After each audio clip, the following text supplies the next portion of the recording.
जय हिंद, जय भारत। स्टूडेंट्स, इस वर्ष हम अपना 75वां स्वतंत्रता दिवस मना रहे हैं, जो वास्तव में हमारे लिए गौरव का क्षण है।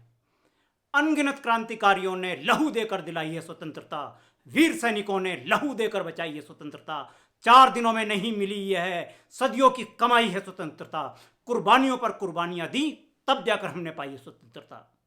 प्रथम स्वतंत्रता संग्राम की शुरुआत एक चिंगारी के रूप में क्रांतिकारी मंगल पांडे ने की और उनका साथ दिया झांसी की रानी लक्ष्मीबाई ने।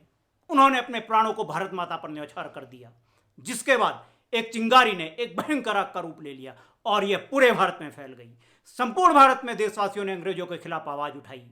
अंग्रेजों के द्वारा भारत पर अत्याचार के विरुद्ध उनका जवाब देने के लिए भारत के हर क्षेत्र से अनेक क्रांतिकारी उठे। तिलक ने स्वराज हमारा जन्मसिद्ध अधिकार है का नारा लगाया तो चंद्रशेखर आजाद ने आजादी को अपना धर्म बताते हुए अपने प्राणों का बलिदान भारत माता के लिए कर दिया। आजाद हिंद फौज के संस्थापक सुभाष चंद्र बोस को कौन भूल सकता है, जिन्होंने उस समय की सबसे बड़ी इंडियन सिविल सर्विस एग्जामिनेशन को छोड़कर अपना पूरा जीवन भारत माता की आजादी के लिए लगा दिया। ब्रिटिश सरकार की गुलामी से आजादी दिलाने के लिए देश के हजारों वीरों ने अपने प्राणों की परवाह न करते हुए सीने पर गोलियां खाई और अंत में 15 अगस्त 1947 को हमारा देश आजाद हुआ।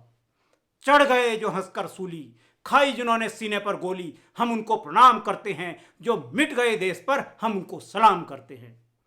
पिछले 75 वर्षों में हमारे देश ने हर क्षेत्र में प्रगति की है। हम एक परमाणु शक्ति संपन्न देश हैं। हमारे पास एक बड़ी और बहादुर सेना है। हम दुनिया के सबसे बड़े लोकतंत्र हैं।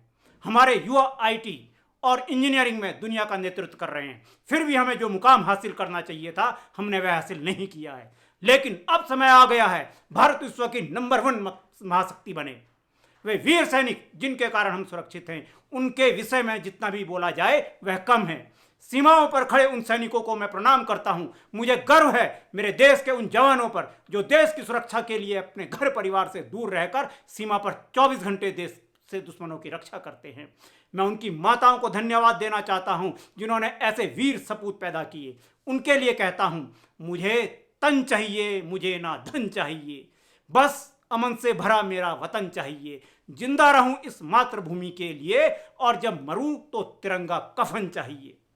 स्टूडेंट्स, आजादी मुफ्त उपहार के रूप में नहीं मिलती, आजादी दान के रूप में नहीं मिलती। भारत की स्वतंत्रता के 75 वर्ष पहले भगत सिंह, सुखदेव, राजगुरु जैसे सैकड़ों नहीं हजारों युवाओं ने देश के लिए हंसते हंसते अपने प्राणों का बलिदान कर दिया। उनका सपना था कि भारत पहले की तरह सोने की चिड़िया कहलाया जाए। भविष्य इस बात पर निर्भर करता है कि हम वर्तमान में क्या करते हैं। इसलिए अब हमें आने वाली पीढ़ी के लिए एक ऐसा देश देना है जो आतंकवाद मुक्त हो, जो भ्रष्टाचार मुक्त हो, जहां प्रत्येक महिला को सम्मान की दृष्टि से देखा जाए। धन्यवाद। भारत माता की जय।